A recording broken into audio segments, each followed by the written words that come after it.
আউযু বিল্লাহি মিনাশ শাইতানির রাজিম। বিসমিল্লাহির রহমানির রহিম।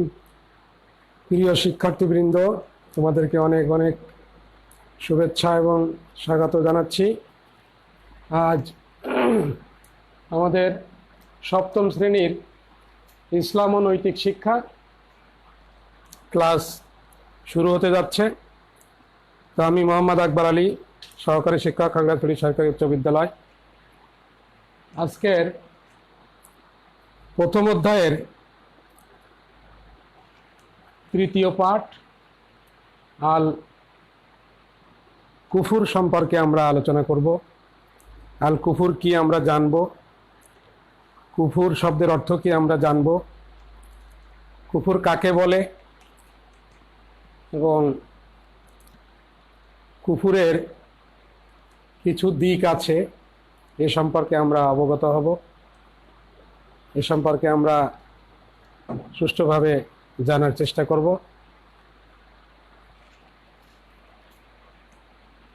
আর কুফুরের কিছু পরিণতি আছে, কিছু কুফল আছে, এটা আমরা জানব। তো শিক্ষার্থীবৃন্দ, তোমাদেরকে এই করোনাকালীন সময়ে এই অনলাইনের মাধ্যমে ক্লাসে স্বাগত জানাচ্ছি। তো আমরা প্রথমে জানব যে আল কুফরু এটি একটি আরবি শব্দ। এর শাব্দিক অর্থ হলো অস্বীকার করা, অবিশ্বাস করা, গোপন করা, ঢেকে রাখা ইত্যাদি। শাব্দিক অর্থ আমরা জানলাম। কুফুরের শাব্দিক অর্থ হলো অস্বীকার করা, অবিশ্বাস করা, গোপন করা বা ঢেকে রাখা। এখন আমরা জানব কুফুর কাকে বলে। তো ইসলামী শরিয়াতের পরিভাষায় আল্লাহ তাআলা ও ইসলামের যে মৌলিক বিষয়সমূহ রয়েছে এর কোনো একটিকে অবিশ্বাস করাকে কুফুর বলে। তোমরা বুঝতে পেরেছ যে আল্লাহ তাআলা ও ইসলামের মৌলিক বিষয়সমূহের কোনো একটির প্রতি অবিশ্বাস করাকে কুফর বলে।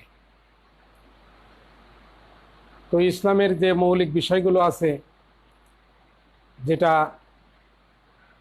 ইমানে মুফাসসালের মধ্যে 7টি বিষয় রয়েছে: আমানতু বিল্লাহি ওয়া মালাইকাতিহি ওয়া কুতুবিহি ওয়া রুসুলিহি ওয়াল ইয়াউমিল আখিরি ওয়াল কদরি খাইরিহি ওয়া শাররিহি মিনাল্লাহি তাআলা ওয়াল বাসি বাদাল মাউত। এখানে মৌলিক বিষয় বলতে 7টি বিষয় রয়েছে। এই 7টি বিষয়ের যে কোনো একটিকে অস্বীকার করা, অবিশ্বাস করাকে কুফর বলে। আর যে ব্যক্তি এই মৌলিক বিষয়গুলোকে অবিশ্বাস করে, অস্বীকার করে, তাকে বলা হয় কাফির।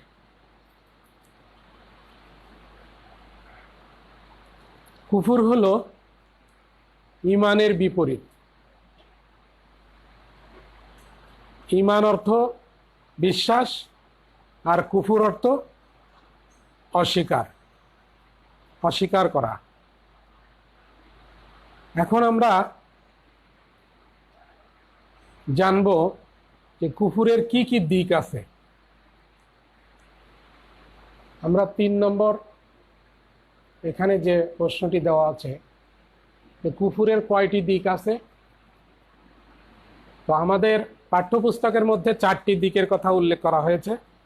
দিক অনেক আছে, কিন্তু আমরা পাঠ্যপুস্তক পড়ে জানতে পারবো যে কুফরের 4টি দিক আছে। 1 নম্বর, মহান আল্লাহ তাআলাকে অস্বীকার করা। 2, ঈমানের অন্যান্য মৌলিক বিষয়সমূহকে অস্বীকার করা, যেমন নবী রাসূলকে অস্বীকার করা, আসমানি কিতাব, তাওরাত, জাবুর, ইনজিল, কোরআন আর যে 100খানা সহিফা আছে এর যে কোনো একটাকে অস্বীকার করাকে, এই মৌলিক বিষয়কে অস্বীকার করা। ফেরেশতাকে অস্বীকার করা। ফেরেশতারা হলো নূরের তৈরি, প্রধান ফেরেশতা হলো 4 জন, আর আল্লাহ তাআলার অসংখ্য ফেরেশতা রয়েছে, এই ফেরেশতাকেও অস্বীকার করা। এরপর পরকালকে অস্বীকার করা, যে আমাদের ইহলৌকিক জীবন এর পরে একটা চিরস্থায়ী জীবন রয়েছে, ওই জীবনটাকে অস্বীকার করা হলো কুফুরের একটা দিক। তাকদীরের ভালো মন্দর প্রতি অস্বীকার করা, এটাও একটা কুফুরের দিক। এরপরে পুনরুত্থান দিবসকে অস্বীকার করা, অর্থাৎ এই পৃথিবী একদিন ধ্বংস হয়ে যাবে, আবার মানুষের ভালো মন্দের বিচার হবে, বিচারের পরে স্বর্গ নরক অর্থাৎ জান্নাত জাহান্নাম রয়েছে, এটাকে অস্বীকার করাকে একটা কুফুরের দিক। 3 নম্বর হচ্ছে যে ইসলামের যে সমস্ত ফরজ কাজসমূহ রয়েছে, এই ফরজ কাজগুলোকে অস্বীকার করা, যেমন সালাত, যাকাত, সাওম, হজ, এই সমস্ত ইবাদতগুলোকে অস্বীকার করা, এটাও কুফুরের একটা দিক।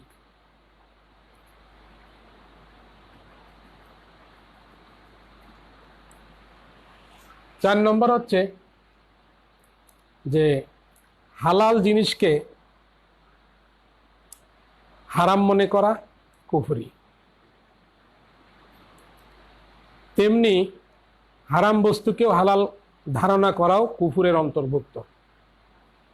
উদাহরণস্বরূপ বলা যেতে পারে, কেউ যদি মদ, জুয়া, সুদ, ঘুষ ইত্যাদিকে হালাল মনে করে, সেটাও কুফরি হবে।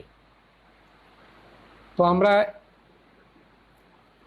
এই পাঠের মধ্যে এই কুফুরের কয়টি দিক রয়েছে এই সম্পর্কে আমরা 4টি দিক সম্পর্কে জানলাম। 1 নম্বর হচ্ছে আল্লাহকে অস্বীকার করা, 2 নম্বর হচ্ছে ঈমানের অন্যান্য মৌলিক বিষয়গুলোকে অস্বীকার করা, 3 নম্বর হলো ইসলামের ফরজ ইবাদতগুলোকে অস্বীকার করা, 4 নম্বর হচ্ছে হালাল জিনিসকে হারাম মনে করা ও হারাম বস্তুকে হালাল ধারণা করাও কুফরি। আশা করি তোমরা কুফর সম্পর্কে জানতে পারছো, কুফর অর্থ কি, কুফর কাকে বলে, আর কুফরের কয়টি দিক রয়েছে। এখন আমরা যাব যে কুফরের কুফল কি বা এর পরিণতি কি। পবিত্র কোরআন মাজিদে এ সম্পর্কে অনেক আয়াত রয়েছে। বিসমিল্লাহির রহমানির রহিম। ওয়াল্লাযীনা কাফারু ওয়া কাযযাবু বিআয়াতিনা উলাইকা আসহাবুন নার হুম ফিহা খালিদুন। কুল্লামাত নাজিজাত জুলুদুহুম বাদদালনাহুম জুলুদান গায়রাহা লিয়াযুকুল আযাব। কুফরের কুফল ও পরিণতি অত্যন্ত ভয়াবহ। এটি নৈতিক ও মানবিক আদর্শের বিপরীত। কেননা আল্লাহ তাআলা আমাদের স্রষ্টা, তিনি আমাদের রিজিকদাতা, পালনকর্তা, বিধানদাতা, আইনদাতা। সুতরাং তাকে অবিশ্বাস করা কিংবা তার বিধান অস্বীকার করা কোনো ক্রমেই উচিত নয়। এটি চরম অকৃতজ্ঞতার শামিল। কাফিরগণের পরিণতি অত্যন্ত ভয়াবহ। কাফিররা সবসময় হতাশাগ্রস্ত থাকে। আখিরাতে কাফিরদের স্থান হবে নরক অর্থাৎ জাহান্নাম, যেখানে তারা যন্ত্রণাদায়ক কঠিন শাস্তি ভোগ করবে। আল্লাহ তাআলা কোরআন মাজিদের মধ্যে কাফিরদের পরিণতি এবং কাফিররা যে চিরকাল নরকে অবস্থান করবে সে সম্পর্কে একটি আয়াত এখানে উল্লেখ করেছেন। ওয়াল্লাযীনা কাফারু ওয়া কাযযাবু বিআয়াতিনা উলাইকা আসহাবুন নার হুম ফিহা খালিদুন। যারা কুফরি করে এবং আল্লাহর নির্দেশনগুলো মিথ্যা প্রতিপন্ন করে তারাই হবে জাহান্নামের অধিবাসী, আর তারা সেখানে চিরকাল থাকবে। সূরা বাকারা আয়াত নম্বর ৩৯। কুফরির শাস্তি অত্যন্ত ভয়াবহ। অবশ্য কাফির যদি পুনরায় ঈমান আনে এবং ইসলামের সমস্ত মৌলিক বিষয়ে বিশ্বাস স্থাপন করে তবে সে এ শাস্তি থেকে রেহাই পেতে পারে। সাথে সাথে তাকে অবশ্যই পূর্ববর্তী কুফরি কাজের জন্য আন্তরিকভাবে লজ্জিত হতে হবে এবং খাঁটি মনে তাওবা করতে হবে। আল্লাহ তাআলা বলছেন, লা তাকনাতু মির রাহমাতিল্লাহ, আমার রহমত থেকে নৈরাশ হয় না। তোমরা যদি খাঁটি দিলে তাওবা করতে পারো তোমাদের গুনাহ রাশি আল্লাহ মাফ করে দিবেন। অতএব আমরা কুফর ও এর কুফল সম্পর্কে জেনে এ থেকে বেঁচে থাকব, এজন্য সর্বদা সতর্ক থাকব। আল্লাহ তাআলার নিকট কুফর থেকে আশ্রয় প্রার্থনা করব। আল্লাহ আমাদেরকে এই কুফর থেকে বেঁচে থাকার তৌফিক দান করুক। আমরা সবাই বলি আমিন। আখির দাওয়ানা আনিল হামদুলিল্লাহি রাব্বিল আলামিন। এখন তোমাদের একটি আমি বাড়ির কাজ দিব। যখন বিদ্যালয় খুলবে তখন তোমরা কাজগুলো আমাকে দেখাবে, আমি দেখে দেব। এখন বাড়ির কাজ, হোমওয়ার্ক।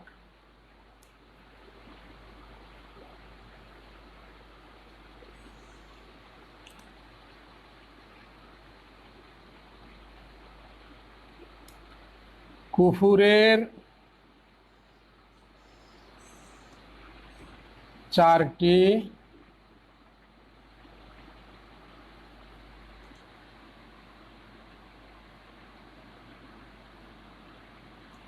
দিক রয়েছে।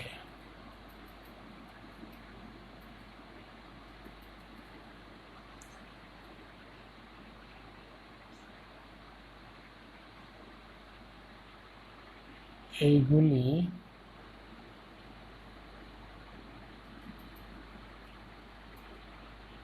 উদাহরণ সহ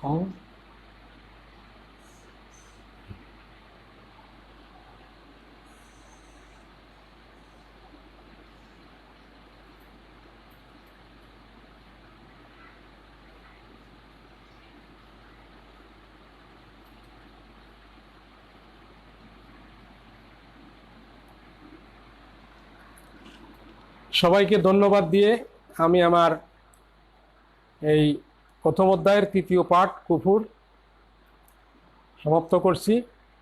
তোমরা মনোযোগ দিয়ে এই বাড়ির কাজটা লিখে আনবে। সবাই ভালো থাকো, সুস্থ থাকো এবং করোনাকালীন সময়ে সবাই সতর্ক থাকবে। আমি সবার জন্য দোয়া কামনা করি যে সবাই সুস্থ থাকো, ভালো থাকো, সবাই দীর্ঘায়ু কামনা করে আমি আমার এখানে ক্লাস শেষ করছি। আল্লাহ হাফিজ।